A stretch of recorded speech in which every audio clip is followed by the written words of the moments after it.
Dia dilahirkan pada tanggal 8 Juli 1839.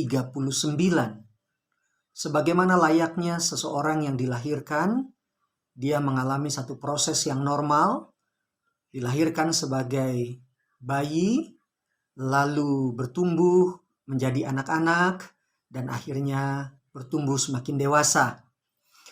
Bila mana banyak orang bertanya kepada dia, dan pertanyaan ini adalah hal yang sering kita lakukan, mau jadi apa ketika besar nanti?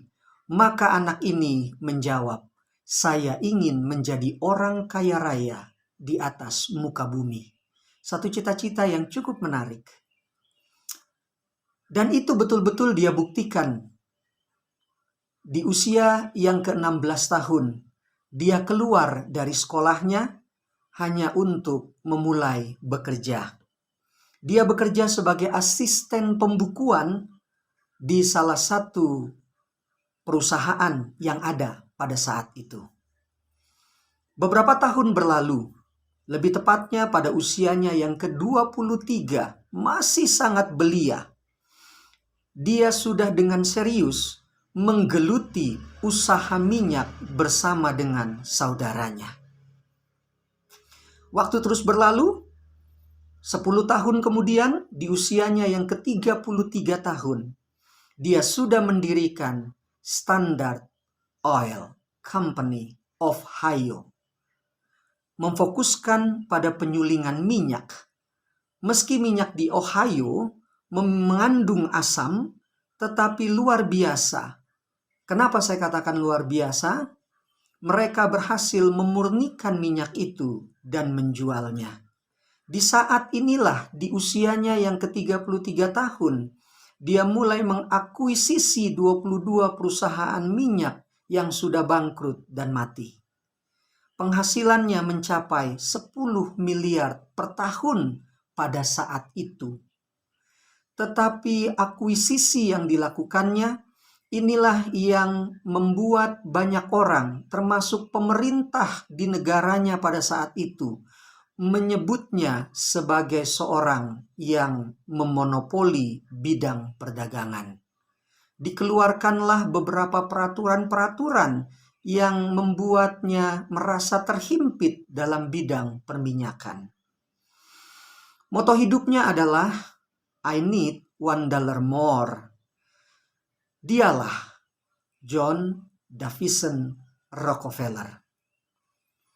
10 tahun kemudian, di usianya yang ke-43 tahun, Rockefeller benar-benar menjadi seorang kaya raya karena dia menjadi the king of oil company. Ini menjadi luar biasa, Bapak Ibu. Salah seorang manusia yang bisa mewujudkan cita-citanya untuk menjadi manusia terkaya di atas muka bumi pada zamannya.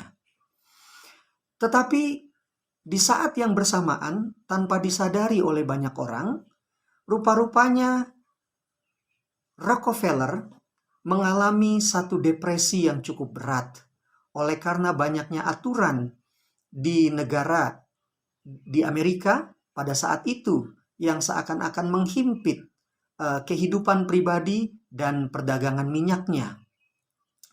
Dia disebut sebagai orang yang memonopoli.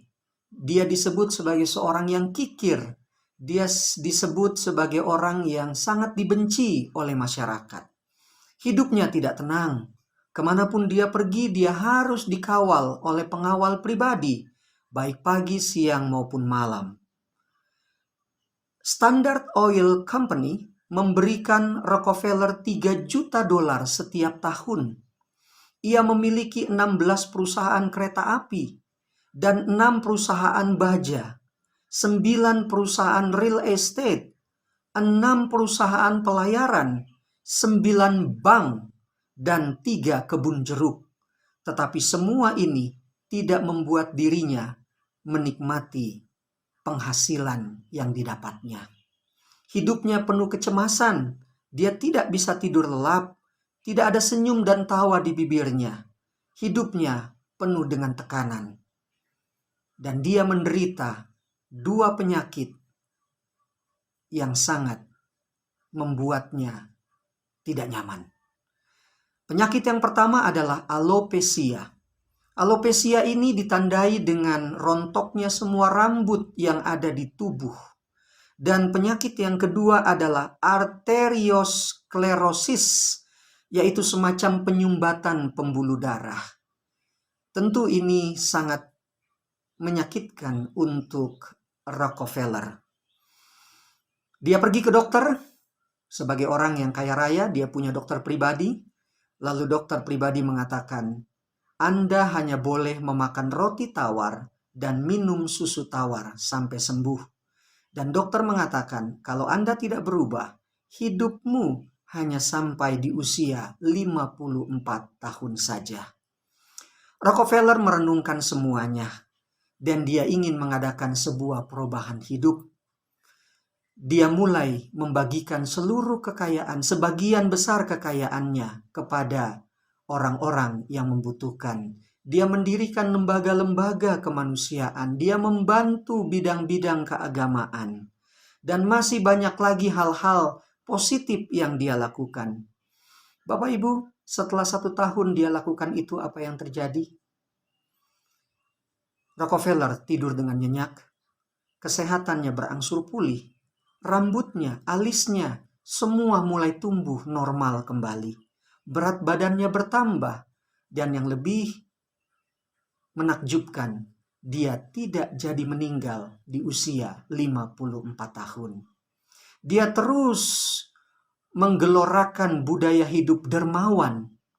Dan di usia 73 tahun, dia mempunyai penghasilan 341 miliar dolar pada saat itu.